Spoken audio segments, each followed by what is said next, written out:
Alright, let's learn some physics. So today we're going to be dealing with a 2D kinematics problem.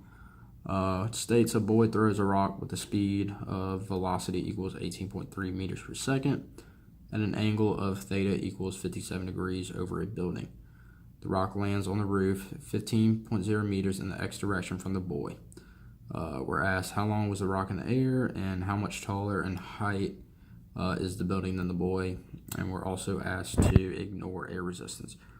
So as you can see, they decided to draw out a free body diagram, which you can see we have our 15 meters in the x direction from the building to the boy and the building, and we have him releasing the rock in the air in which it hits the building.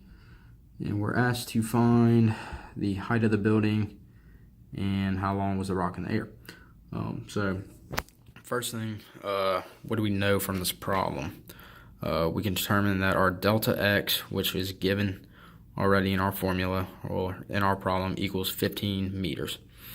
The velocity after the rock was released, we know was equaled at velocity equals 18.3 meters per second, and our given angle measure for theta is 57 degrees. Alright, so therefore, the first thing we're going to solve for is the equation v sub o of x equals VO times cosine of theta. So step one is that we take the initial velocity of 18.3 meters per second, and we're going to multiply it times the cosine of the given angle measure of 57 degrees.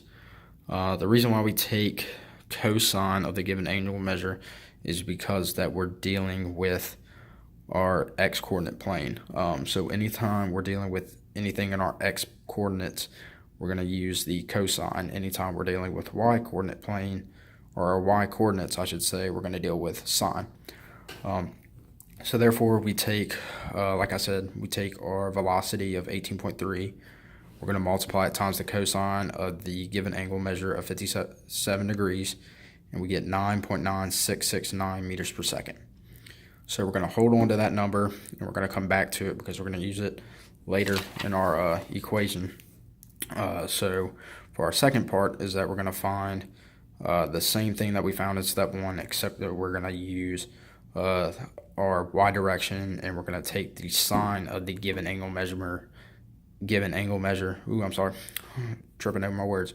The sine, as I should say, of the given angle, and multiply it times our velocity.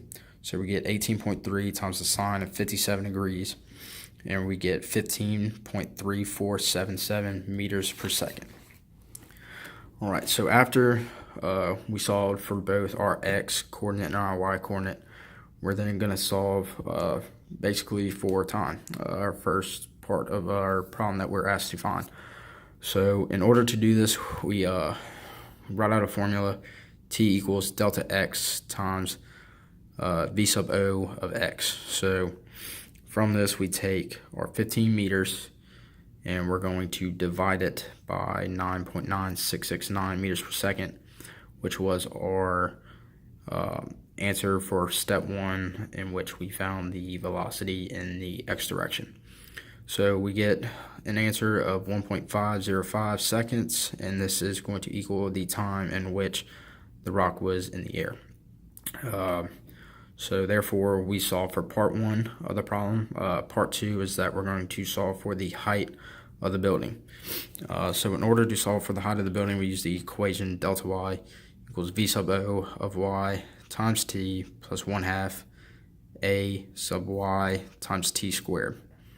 And from this we can derive the formula because we're giving different, I guess you could say we're given different angle measures, numbers, what have you. So they say that we can use delta y, which equals h, and a sub y equals negative g. So therefore, if we implement that, we get negative 9.81 sub y times 1.505 seconds minus 1/2 times negative 9.8 squared, and we get the height of the building is 12.0 meters. So therefore, we were able to solve both parts of the problem, and that's pretty much it.